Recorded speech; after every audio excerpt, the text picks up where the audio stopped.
Praise the Lord Church. I would like to greet you all in the matchless name of our Lord and Savior Jesus Christ. నాకు ఇచ్చినటువంటి అవకాశాన్ని బట్టి మరొకసారి దేవునికి స్తుతులు చెల్లించుకుంటున్నాను. ఈరోజు వాక్య అంశాన్ని మనం చూసినట్లయితే పరిశుద్ధ గ్రంథం నుండి రెండో రాజుల గ్రంథం నుండి 6:8-23 వచనాలు మనం ధ్యానిద్దాం. దానికి ముందు కొన్ని పరిచయ వాక్యాలు నేను మీ ముందు నుంచి నా వాక్య భాగంలోకి నేను వెళ్ళాలని ఆశపడుతున్నాను. నేను చూసినట్లయితే ఈ లోకంలో కోవిడ్-19 అన్నటువంటి పరిస్థితి ఇంకా అది రోజు రోజుకి చాలా విజృంభించడం అనేది మనం చూస్తూ ఉన్నాం. అది ఎంతవరకు వెళ్తుంది, ఎంత ప్రాణ నష్టాన్ని చేస్తుందని మనము అంచనాలు వేయటానికి కూడా వీలు లేకుండా ఉన్నదని మనము గ్రహించాలి, ఆలోచించాల్సిన పరిస్థితి మనందరికీ ఉంది. అయితే ఇలాంటి కోవిడ్-19 ఉన్నటువంటి పరిస్థితి అనాది కాలంలో ఎక్కడైనా జరిగిందంటే ఫస్ట్ సెంచరీ అంటే మొదటి శతాబ్దంలో ఇలాంటి భయంకరమైనటువంటి పరిస్థితులు ఈ ప్రపంచం ఎదుర్కొంది. అనేకమైనటువంటి ప్రాణాలు కూడా కోల్పోవటం మనము చూస్తూ ఉన్నాం. కానీ ఈ కోవిడ్-19 అన్న పరిస్థితి దానికన్నా భయంకరమైందో కాదో నేను చెప్పలేను. కానీ ఈ ప్రాణబలి అనేటువంటిది చాలా ఎక్కువగా మనకి కనిపిస్తుంది. మనం చూసినట్లయితే ఈ కోవిడ్-19లో కొంచెం డేంజర్ ఏంటి అని అంటే దీంట్లో ఉన్నటువంటి బాధకరమైనటువంటి విషయం ఏంటి అంటే మనము ఈ యొక్క వైరస్ ఎవరికి వస్తుందో ఎవరికి రాదో, ఎవరి దగ్గర మనం ఉండాలో ఎవరి దగ్గర ఉండకూడదు అన్నటువంటి విషయం కూడా మనకు తెలియదు. ఎందుకంటే అది ఎక్కడ ఉంటుందో కూడా తెలియదు, అది ఎలా విజృంభిస్తుందో కూడా తెలియదు, అది ఎలా ఆ పర్సన్లో ఉన్నదో లేదో కూడా తెలియని పరిస్థితి. సో ఇది మనకి కనిపించలేనటువంటి ఒక పరిస్థితిలాగా మనకు కనిపిస్తుంది. ఒక కనిపించలేనటువంటి పరిస్థితిలో మనము ఒక పర్సన్ని మనము నిజంగా ఐడెంటిఫై చేయలేని పరిస్థితిలో ఉన్నాం మనం అందరం. ఈ కోవిడ్-19 ఫర్ ఎగ్జాంపుల్, ఇప్పుడు కోవిడ్-19 ఉన్నటువంటి పరిస్థితి, ఒక వ్యక్తికి కోవిడ్-19 వచ్చిందనుకోండి, ఆ వ్యక్తికి కోవిడ్-19 వచ్చిందన్నది ఎలా తెలుస్తుంది అంటే టెస్టులు నిర్వహించి అప్పుడు మనం నిర్ధారణ చేస్తూ ఉంటాం. కానీ ఆ వ్యక్తి కోవిడ్-19 ఉందన్నది టెస్ట్ లేకుండా మనం చెప్పలేం, ఎందుకంటే మనకి తెలియదు. ఇదే భయంకరమైనటువంటి స్థితి ఈ యొక్క వ్యాధిలో. కాబట్టి మనం చాలా జాగ్రత్తగా గ్రహించవలసిన విషయం ఏంటి అని మనం చూసినట్లయితే ఈ కోవిడ్-19 మనకు కనబడని శత్రువు అని మనం చెప్పచ్చు. ఇది కనిపించని శత్రువు. ఇలాంటి శత్రువుని మనం ఎదుర్కొంటున్నాం. సో ఇలాంటి శత్రువుకి మిన్నగా ఒక కనిపించలేనటువంటి ప్రపంచం, ఈ కనబడైనటువంటి శత్రువు ఇదైతే కనిపించలేనటువంటి ప్రపంచంలో మనల్ని ఆదుకునేటువంటి ఒక దేవుడు, ఒక నాయకుడు మనకి ఉన్నాడు. ఈ మాటలు ఎందుకు నేను చెప్తానంటే ప్రస్తుతం ఉన్నటువంటి పరిస్థితుల్లో మనల్ని ఆదుకునేటువంటి వారు ఎవరైనా ఉన్నారు అంటే అది దేవుడే అని మనం అందరం ఎట్టకేలకు నిర్ధారించాలి. ఎందుకంటే దేవుడు తప్ప మనల్ని ఎవరు ఇటువంటి పరిస్థితి నుండి విడుదల కలిగి చేయలేరు. అయితే మనం చూస్తాం, నేను ఈరోజు మీ ముందు ఉంచినటువంటి విషయం ఏంటి అంటే కనిపించని శత్రువు ఎలా అయితే ఉన్నాడో కనిపించని ప్రపంచంలో ఒక ఆదుకునేటువంటి వాడు మన పట్ల ఉండి మనల్ని సంరక్షిస్తూ మనల్ని ముందుకు కొనసాగింపు చేస్తున్నాడు. ఆ కనిపించలేనటువంటి ప్రపంచాన్ని గురించి మీ ముందు నేను ఉంచాలని ఆశపడుతున్నా. రెండో రాజుల గ్రంథము 6వ అధ్యాయము 8-23 వచనాలు మనం జాగ్రత్తగా పరిశీలన చేస్తే చాలా కొన్ని విషయాలు మనకు అర్థమవుతాయి. ఈ రెండో రాజుల గ్రంథం 6:8-23 వచనాలు మీరు ఇంటికి వెళ్ళి చదవండి. అందులోటువంటి స్టోరీని నేను సింపుల్ ఫార్మాట్లో మీకు చెప్పి దాంట్లోటువంటి 3 విషయాలని, కనిపించలేనటువంటి పరిస్థితిని ఒక ప్రపంచాన్ని మీ ముందు ఉంచి అందులో అది ఎప్పుడు అక్కడే ఉంటాయి కానీ అది కనిపించవు. ఆ వాటి గురించి నేను మీ ముందు ఉంచి నేను నా యొక్క సందేశాన్ని ముగిస్తాను. మొట్టమొదటిగా మనం చూసినట్లయితే ఈ రెండో రాజుల గ్రంథం 6:8-23 వచనాల్లో మనం చూస్తే ఒక స్టోరీ, మన అందరికీ తెలిసిన స్టోరీయే. ఎలీషా అనేటువంటి గొప్ప ప్రవక్త మనకి కనిపిస్తూ ఉంటాడు. ఈ ఎలీషా అనేటువంటి ఈ గొప్ప ప్రవక్త దగ్గర సర్వెంట్ అనేది ఉంటాడు. ఈ సర్వెంట్ ఏదైతే మరి చూస్తాడో అది ఎట్టకేలకు అది చాలా సర్ప్రైజింగ్గా ఉంటుంది ఆ సర్వెంట్కి. ఏంటి అసలు విషయం అని మనం చూసినట్లయితే, అసలు ఏంటి ఈ స్టోరీ అని మనం చూసినట్లయితే సిరియా రాజు ఇశ్రాయేల్ రాజు మీదకి దండెత్తి వచ్చి యుద్ధం ప్రకటించాలని ఆశిస్తున్నాడు. ఇలాంటి సమయంలో సిరియా రాజు ఏం ఏం చేస్తున్నాడంటే ఒక ప్లాన్ వేసి ఎలాగైనా ఇశ్రాయేల్ రాజును ఓడిద్దామని. కానీ ఇశ్రాయేల్ రాజుకి ఈ ప్లాన్స్ అన్నీ కూడా తెలిసిపోతున్నాయి. ఎలా తెలిసిపోతున్నాయి అనేటువంటి విషయం సిరియా రాజుకి అర్థం కావట్లే. ఎప్పుడు ప్రతిసారి తప్పించుకుంటున్నారు. ఇంత ఖచ్చితంగా నేను ప్లాన్స్ వేస్తుంటే ఎలా తెలిసిపోతున్నాయి, మన దాంట్లో ఎవరైనా గూఢచారి ఉన్నారని చెప్పి తన యొక్క సిబ్బందిని పంపించడం మనం చూస్తాం. ఆ సిబ్బంది ఏమని చెప్తారంటే మనలో ఎవరు గూఢచారులు లేరు. కానీ ఇశ్రాయేలుకి అందించినటువంటి సమాచారాన్ని ఎవరు అందిస్తున్నారు అంటే ఎలీషా అన్నటువంటి గొప్ప ప్రవక్త వాళ్ళ పక్కన ఉన్నాడు. దేవుడు ఆయనతో మాట్లాడటం వలన ఆయన మరి ఎలీషా మరి ఏ విధంగా అయితే ఆ రాజుకి ప్లాన్స్ తెలియజేయటం వలన ఇక్కడ మీ యొక్క ప్లాన్స్ అన్నీ వాళ్ళకి ఖచ్చితంగా తెలిసిపోయి వాళ్ళు ఇటువంటి పరిస్థితి నుంచి యుద్ధం నుంచి విడుదల పొందుతున్నారు, లేకపోతే బయటికి వస్తున్నారు అనేటువంటి విషయాన్ని అక్కడ ప్రస్తావించడం మనం చూస్తాం. ఇక్కడ మనం ఈ స్టోరీని అబ్జర్వ్ చేయాల్సినటువంటి విషయం ఏంటి అంటే ఎలీషాకి ఈ ప్లాన్స్ అనేవి ఎలా తెలుస్తున్నాయి. ఈవెన్ అంటే గూఢచారి పంపించబడలేదు, కానీ వాళ్ళ పక్క నుంచి సిరియా దేశం నుండి గూఢచారి పంపించబడలేదు, కానీ ఇశ్రాయేలు రాజుకి ఈ విజయం ఎలా వస్తుంది అని అంటే యెహోవా దేవుడు అక్కడ మనకి కనిపించినటువంటి దేవుడు అక్కడ ఆయనకి సహాయం చేస్తున్నాడు ఎలీషాకి. ఎందుకంటే ఎలీషా దివారాత్రులు ప్రార్థిస్తూ ఆయన సన్నిధిలో కనిపెట్టేటువంటి వ్యక్తిగా మనం చూస్తూ ఉంటాం, ఒక ప్రవక్తగా మనం చూస్తూ ఉంటాం. దానివల్ల మనం చూస్తాం ఈ సిరియా మరి రాజు ఎప్పుడు ఓటమి పాలవుతూ మరి ఇశ్రాయేల్ దేశం ఎప్పుడు గెలుస్తూ ఉండటం మనం చూస్తూ ఉంటాం. ఇక్కడ ఇంకొక విషయం, ఆసక్తికరమైన విషయం ఏంటి అని అంటే ఎప్పుడైతే ఈ గెలవటం అనేది మొదలు పెడతారో ఈ ఇశ్రాయేల్ రాజ్యం, దానికంటే ముందు ఇంకో చిన్న స్టోరీ కూడా ఉంది. ఏంటంటే ఈ సర్వెంట్ అనేది అది గుర్తించలేకపోతుంటాడు. ఎందుకంటే మొట్టమొదటిగా సర్వెంట్ ఎప్పుడైతే మరి ఇశ్రాయేలు రాజుకి సిరియా దండెత్తి వస్తున్నప్పుడు సిరియా రాజుకి ఏం అర్థం కాదు. సిరియా రాజు ఏ విధంగా అయినా మరి ఇశ్రాయేలు రాజ్యాన్ని ఓడించాలనేటువంటి ప్లాన్స్ వేస్తుంటాడు. ప్రతి ప్లాను విఫలమైపోతూ ఉంటుంది. వాళ్ళకి అర్థమవుతుంది ఎలీషా అనేటువంటి ప్రవక్త ఉన్నాడు అనేటువంటి వెంటనే వాళ్ళ ఇల్లు చుట్టూ సమూహంగా వీళ్ళు ఏర్పడతారు. వీళ్ళు ఏర్పడిన తర్వాత అక్కడ జరిగినటువంటి సన్నివేశం ఏంటి అంటే అక్కడ ఉన్నటువంటి సర్వెంట్, ఎలీషా దగ్గర పనిచేస్తున్నటువంటి సర్వెంట్ డోర్ ఓపెన్ చేయగలనే ఆ మరుసటి రోజే వీళ్ళందరూ చాలా ఎక్కువ మంది సమూహం సైనికులు ఉన్నారు అని చూసి చాలా భయపడిపోతుంటాడు ఆ సర్వెంట్, ఆ యొక్క సేవకుడు ఎలీషా దగ్గర ఉన్నటువంటి ఇదేంటి అందరూ వచ్చేసారు, మన ప్లాన్స్ అంటే మనం ఇశ్రాయేల్ రాజుకి ఈ ప్లాన్స్ అని చెప్తున్నామని వీళ్ళు మనల్ని దండెత్తారు, మన పని అయిపోయింది ఎలీషా అని చెప్పి ఎలీషాకి చెప్పడం మనం చూస్తాం. అప్పుడు ఎలీషా చూస్తూ దేవుడికి ప్రార్థన చేస్తుంటాడు. ఏమనంటే దీని యొక్క ఆత్మీయ నేత్రాలను తెరవండి ప్రభువా అని చెప్పి ప్రార్థన చేయగా ఎలీషా యొక్క సేవకుడు మరి పనివాడు అక్కడ ఏం చేస్తాడంటే ఆత్మీయ నేత్రాలు తెరవబడతాయి. ఎప్పుడైతే తెరవబడతాయో ఈ చుట్టూ ఉన్నటువంటి సైన్యం వెనకతల దేవుని యొక్క సమూహం ఆయన చూడగలుగుతాడు. హల్లెలూయా. సో దేవుని యొక్క సమూహం ఈ చుట్టూ ఉన్నటువంటి సైన్యం వెనకతల ఉంది. దేవుని యొక్క సన్నిధి, దేవుని యొక్క ప్రెజెన్స్ అన్నది ఈ లోకంలో మనకి కనిపించినటువంటి ఒక పరిస్థితి. హల్లెలూయా. సో కనిపించినటువంటి ప్రపంచంలో మొట్టమొదటి ఏంటి అంటే దేవుని యొక్క సన్నిధి, దేవుని యొక్క ప్రెజెన్స్, గాడ్ ప్రెజెన్స్ అనేది మనకు కనిపించదు, కానీ అది ఎప్పుడు ఉంది. ఆయన యొక్క సన్నిధి లేకపోతే మనం ఎక్కడికి వెళ్ళడం. చూద్దాం పరిశుద్ధ గ్రంథం నుండి కీర్తనలు 139 7-8 వచనాలు మనం చూసినట్లయితే కీర్తనలు 139 7-8 వచనాలు. నీ ఆత్మ యుద్ధ నుండి నేను ఎక్కడికి పోదును, నీ సన్నిధి నుండి నేను ఎక్కడికి పారిపోదును. నేను ఆకాశమునెక్కినను నీవు అక్కడను ఉన్నావు, నేను పాతాళమందు పండుకొనినను నీవు అక్కడను ఉన్నావు. హల్లెలూయా.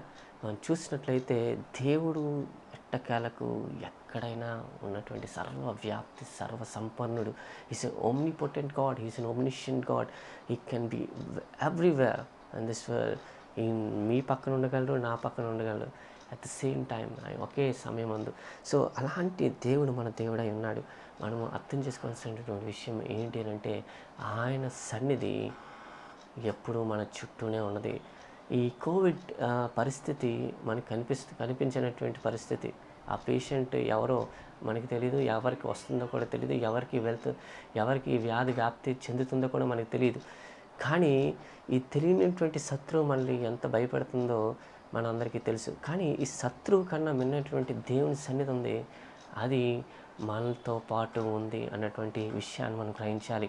ఎందుకంటే దేవుని యొక్క మాట సెలవిస్తుంది, ఆయన ఎక్కడైనా ఉంటారు. పాతాళంలో పడుకుండనైనను నేను అక్కడ ఉంటాను అంటున్నారు. చూడండి, ఆయన ఎక్కడైనా ఉంటారు. ఆయన ప్రెజెన్స్ మనకి ఎప్పుడు ఉంటూ ఉంటుంది. మనము ఇంకో వచనం కూడా చూద్దాం. కొలస్సీయులకు రాసిన పత్రిక 1:15. కొలస్సీయులకు రాసిన పత్రిక 1:15 చూద్దాం.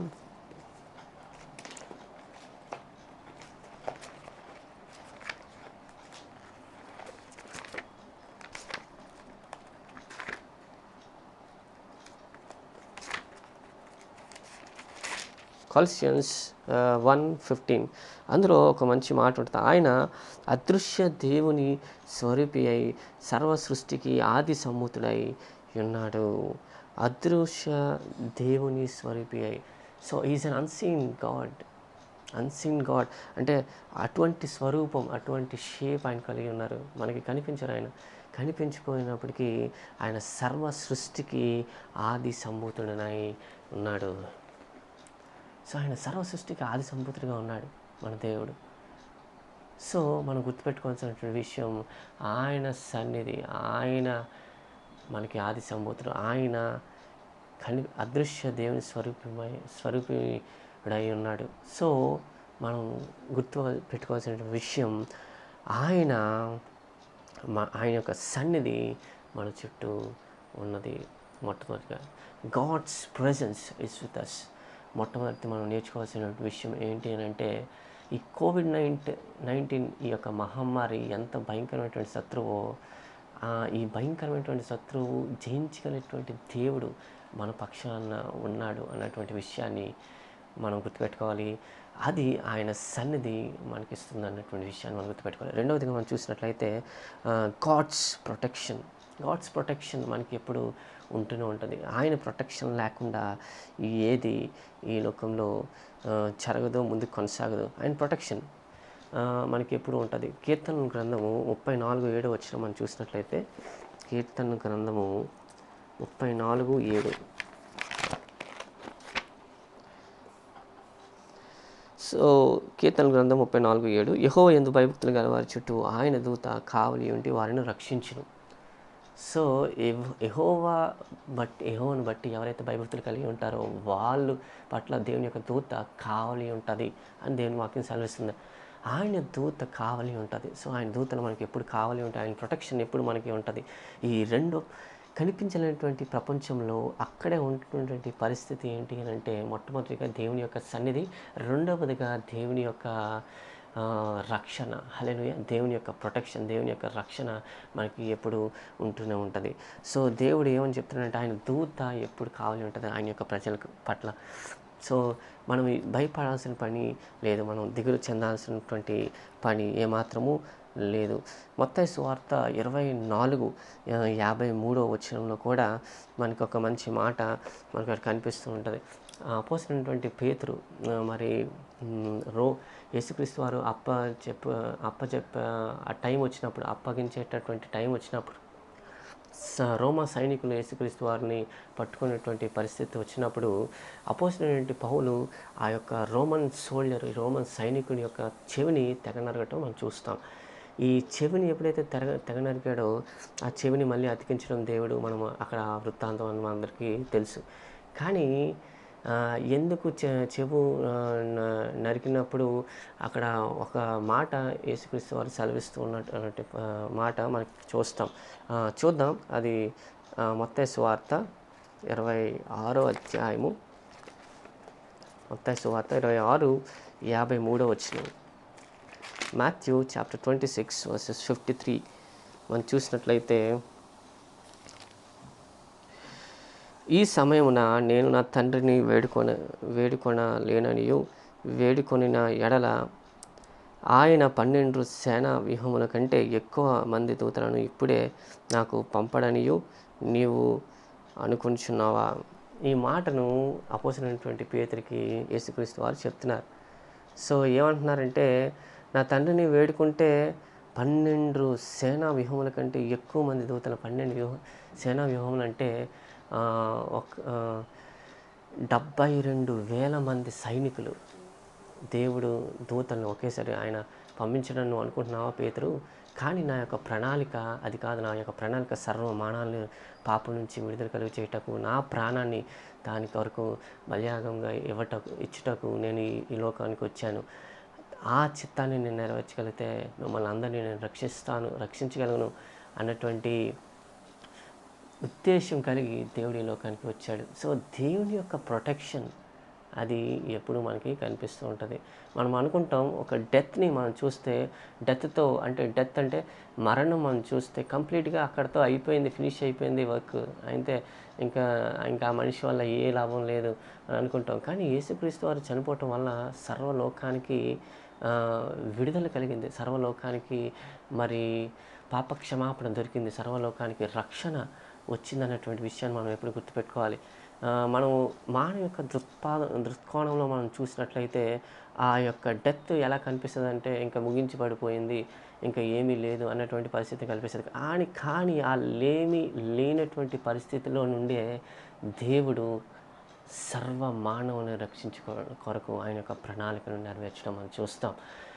సో ఈ యొక్క రెండవ విషయం ఏంటి అని అంటే, కనిపించినటువంటి ప్రపంచంలో రెండోదిగా వ్యవహరిస్తున్నటువంటి పరిస్థితి ఏంటి అని అంటే, అది దేవుని యొక్క రక్షణ. ఆయన రక్షణ ఎప్పుడు మనకి ఉంటూనే ఉంటుంది. మనం చూస్తాం ఆయన రక్షణ అంటే ఎప్పుడు మనం ఏ విధంగా ఆలోచిస్తుంటామంటే,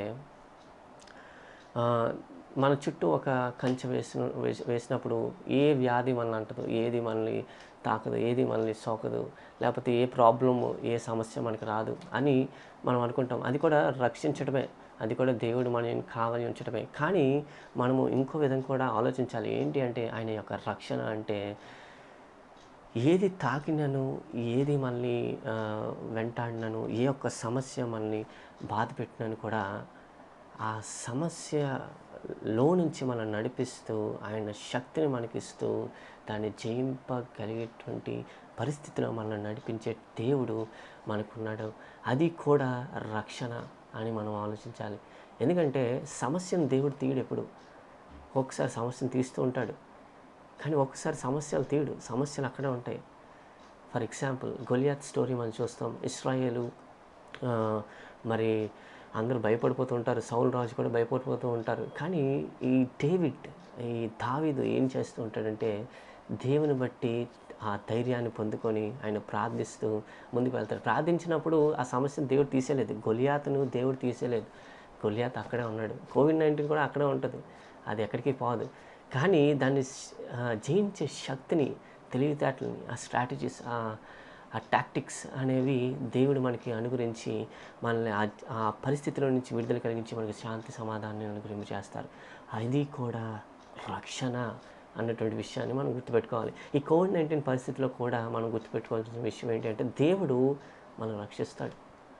దేవుడు మనల్ని ఈ యొక్క బారి నుంచి ఆయన యొక్క చిత్తమైతే ఆయన తప్పకుండా విడిపించి మనల్ని ముందుకి కొనసాగింపు చేస్తూ ఉంటాడు. సో కనిపించినటువంటి ప్రపంచంలో రెండో యొక్క అంశం ఏంటి అంటే, దేవుని యొక్క రక్షణ. సో ఆయన రక్షణ మనకి ఎప్పుడూ ఉంటుంది. ఎందుకంటే మరొక ఎగ్జాంపుల్ మనం చూసినట్లయితే ఇశ్రాయేల్ ప్రజలు మనకు కనిపిస్తుంటారు. ఇశ్రాయేల్ ప్రజలు కూడా ఎన్నోసార్లు అనేకమైన ప్రవక్తలు వాళ్ళకి వార్నింగ్స్ దేవుడి ద్వారా ఇవ్వబడినప్పుడు, ప్రవక్తల ద్వారా దేవుడు ఇచ్చినప్పుడు, ఆ వార్నింగ్స్ ఇచ్చినప్పుడు వాళ్ళు వినలేదు, రిపెంట్ అవ్వలేదు, వాళ్ళు పశ్చాత్తాప పొందలేదు, మళ్ళీ దేవుని వైపు తిరగలేదు.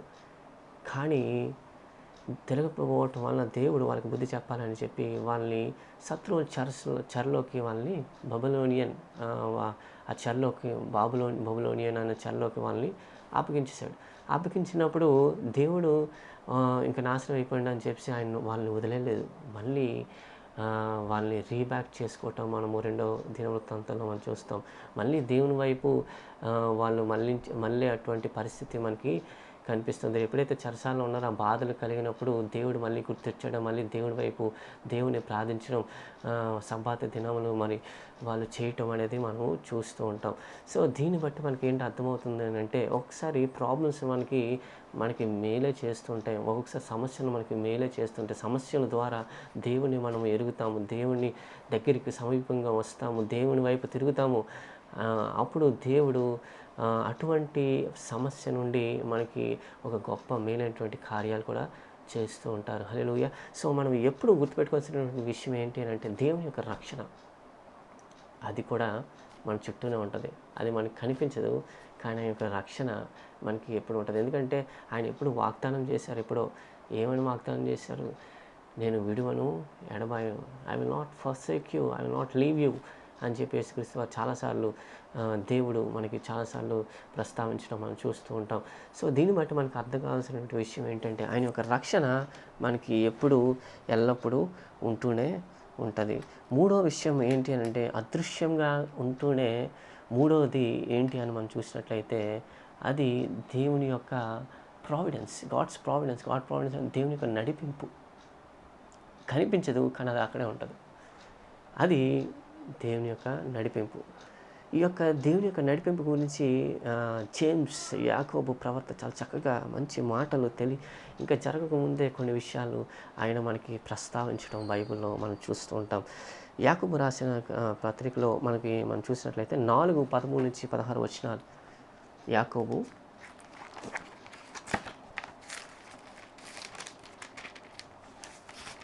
4:13-16 వచనాలు. ఇక్కడ ఏముందంటే, రేపేమి సంభవించినో మీకు తెలియదు, మీ జీవితం ఏపాటిది, మీరు కొంతసేపు కనబడి అంతలో మాయమయం పోవు ఆవిరి వంటి వారే. కనుక ప్రభు చిత్తమైతే మనము బ్రతికి ఉండి ఇది అది చేతుమని చెప్పుకోవలెను. ఇప్పుడైతే మీరు మీ డంబముల యందు అతిశయపడుచున్నారు. ఇట్టి అతిశయము అంతయు చెడ్డది. మనం చూసినట్లయితే ఇక్కడ జేమ్స్ చాలా ఎట్టకేలకు చాలా మంచి మాటను ఆయన సెలవిచ్చి చెప్పడం మనం చూస్తూ ఉంటాం. ఇంకా ముందే ఆయన దేవుని యొక్క మరి ప్రెజెన్స్లో ఆయన ఉన్నాడు కాబట్టి, దేవుని యొక్క ప్రొటెక్షన్ ఆయన గ్రహించాడు కాబట్టి, దేవుని యొక్క సన్నిధి, దేవుని యొక్క రక్షణ ఆయన అనుభవించాడు కాబట్టి, ఆయన దేవుని యొక్క నడిపింపును ఆయన గ్రహించాడు కాబట్టి, ఆయన యొక్క గొప్ప మాటను మనకి తెలియజేస్తున్నాడు. ఏంటి ఆ మాట అని మనం చూసినట్లయితే, సో మనిషి యొక్క ఊపిరి అది బోర వంటిది. అది ఇప్పుడే ఉంటుంది, అప్పుడే మాయమైపోద్ది. ఎప్పుడు మాయమైపోతుందో తెలీదు, ఎప్పుడు ఉంటామో తెలీదు, ఎప్పుడు మరణిస్తామో తెలీదు. అంతా దేవుని యొక్క హ్యాండ్స్లోనే ఉంది, ఆయన యొక్క చేతిలోనే ఉంది. అది మనకు అందరికీ. సో మనిషి ఆయన చిత్తం లేకుండా ఏది ఈ లోకంలో జరగదు. సో ఇక్కడ ఆయన మెయిన్ ఉద్దేశం ఏంటి అంటే, మనిషి ప్లాన్స్ వేసుకుంటూ ఉంటాడు.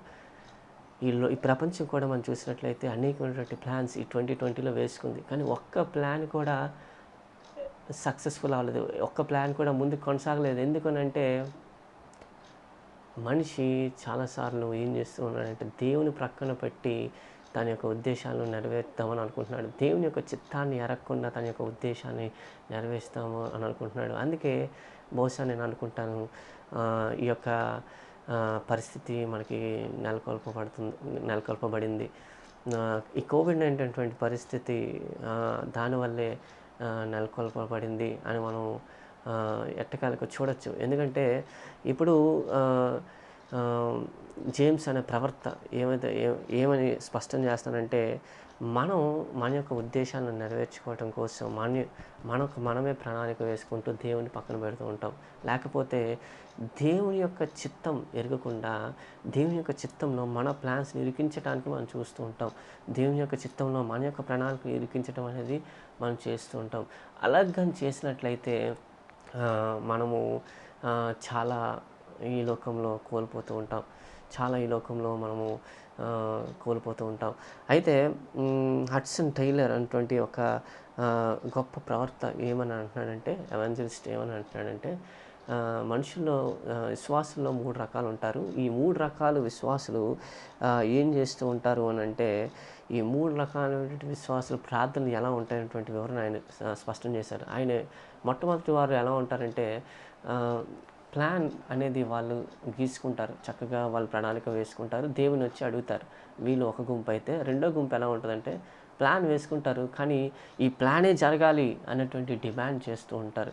ఈ ప్రణాళికే జరగాలి, మేము వేసుకున్నాం ఈ ప్రణాళిక, అదిరిపోయింది ఈ ప్రణాళిక, ఇది మాత్రమే జరగాలని అంటారు. మూడో గుంపు ఏ విధంగా ఉంటుందంటే, ఈ ప్లాన్ నీ చిత్తానికి వదిలేస్తాను, నీ చిత్తంలో ఏ ప్లాన్ అయితే ఉందో అదే జరగాలి, నా ప్లాన్ వద్దు అన్నటువంటి ఈ మూడో గుంపు అత్యుత్తమైనటువంటి గుంపు. This is very good group అన్నటువంటి మాటను ఆయన సెలవివ్వటం మనం చూస్తున్నాం. సో ఇక్కడ మనకు అర్థం కావాల్సినటువంటి విషయం, జేమ్స్ ఏదైతే చెప్తున్నాడో అన్నటువంటి విషయాన్నే ఈ ఎవంజలిస్ట్ ఇక్కడ ఎలా ప్రస్తావించడం మనం చూస్తాం. సో నిజంగా మన యొక్క చిత్తం దేవుని యొక్క చిత్తంలో అది భాగం అవ్వాలి అని అంటే, ఆయన చిత్తం మనం ముందు గ్రహించాలి. మన చిత్తం మనం చేసుకోవటం, మన ఆలోచన మనం చేసుకోవటం కాదు, మన యొక్క విధి విధానాలను మనం ముందు పెట్టుకోవడం కాదు. దేవుని యొక్క చిత్తంలో మన యొక్క చిత్తాన్ని మనము ఉంచగలిగితే, మన యొక్క చిత్తాన్ని ఆ విధంగా ఉంచుకోగలిగితే, దేవుని యొక్క చిత్తానుసారంగా మనం నడవగలిగితే, ఇంకా చెప్పాలంటే దేవుని యొక్క చిత్తాన్ని మనం ఒక ప్రయారిటైజ్ చేసుకొని ఆయన పక్కన పెట్టకుండా ఆయనను మనం ఉంచి, ఆయన సెంటర్ మన ప్లాన్ అంతటికి ఆయన ద్వారానే ఏదైనా జరుగుతుంది అని మనము ముందుగా అనుకొని మనం ముందు కొనసాగలిగితే, ఆయన చిత్తాన్ని మనం అనుసరించి కొనసాగలిగితే గొప్ప కార్యాలు మనం దేవుని చూస్తాం. ఈ లోకం మనం చూసినట్లయితే ఈ యొక్క ప్రణాళిక ఎన్నో ప్రణాళికలు వేసుకుంది, కానీ ఏది కూడా సఫలం అవ్వలేదు ఈ కోవిడ్-19 ఉన్నటువంటి పరిస్థితి. ఎందుకంటే మనము దేవుని పక్కన పెడుతున్నామేమో. సో దేవుని పక్కన పెట్టకుండా దేవుని వైపు మనం తిరిగి, దేవుని యొక్క ఆలోచన ఏంటి, దేవుని యొక్క మరి చిత్తం ఏంటి, ఎందుకంటే ఆయన ఆలోచనలు బైబిల్ చదివిస్తున్నటువంటి మాట, ఆయన ఆలోచనలు అతి ఉత్తములు, అవి కంటివి కనబడవు, అగోచరములు.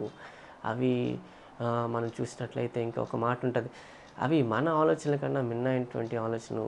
ఆ ఆలోచన అర్థం చేసుకోవటానికి కూడా మన యొక్క జ్ఞానం సరిపోదు. సో అలాంటి దేవుడు మన పక్షాన ఉన్నాడు. అలాంటి నడిపింపులో మనము నడవాలి అన్నటువంటి విషయాన్ని మనము ఎప్పుడు గుర్తుపెట్టుకోవాలి. ఆయన మార్గదర్శిగా మనం చేసుకుంటే, ఆయన నడిపింపులో మనం ఉంటే గొప్ప కార్యాలను మనం చూస్తాం. సో ఈ 3 విషయాలు మనం గుర్తుపెట్టుకుందాం.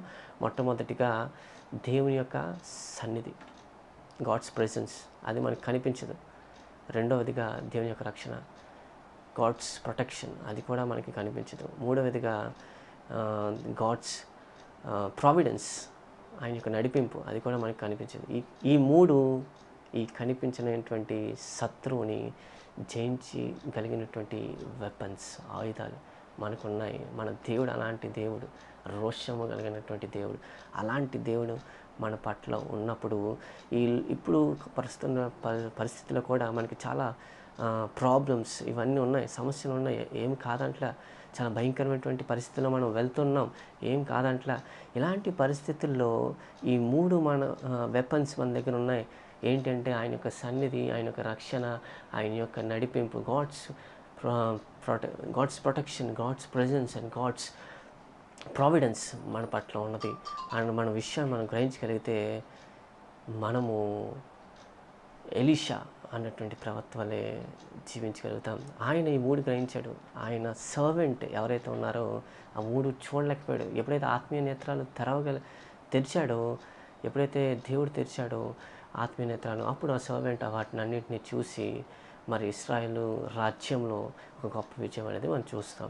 సో మన జీవితాల్లో కూడా ఈ విపత్తు నుంచి మనం బయటపడాలి అని అంటే ఈ 3 అనుభవాలు మనము కేవలం ఆయన ఆరాధించడం ద్వారా, ఆయనకి ప్రార్థన చేయటం ద్వారా, ఆయన సన్నిధిలో మనం ఎక్కువసేపు గడపటం వల్ల మనము గొప్ప కార్యాలు చేయగలుగుతాం.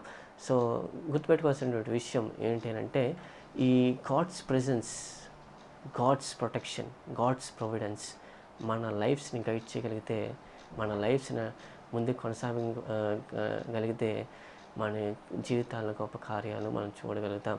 ఆయన యొక్క శాంతిని మనము అనుభవించగలుగుతాం. సో అపోస్తలుడైన పౌలు ఒక మాట అంటాడు, దేనికి చింతించకండి. Don't be worried about anything in this world. దేని గురించి చింతించకండి. ఎందుకంటే దేవుని యందు ఉన్నటువంటి ఆ సమాధానము మీరు పొందుకుంటారు. ఆ సమాధానం మీరు పొందుకుంటారు ఎప్పుడైతే మీరు కృతజ్ఞత పూర్వకంగా ఆయనకి స్తుతులు అర్పిస్తారు,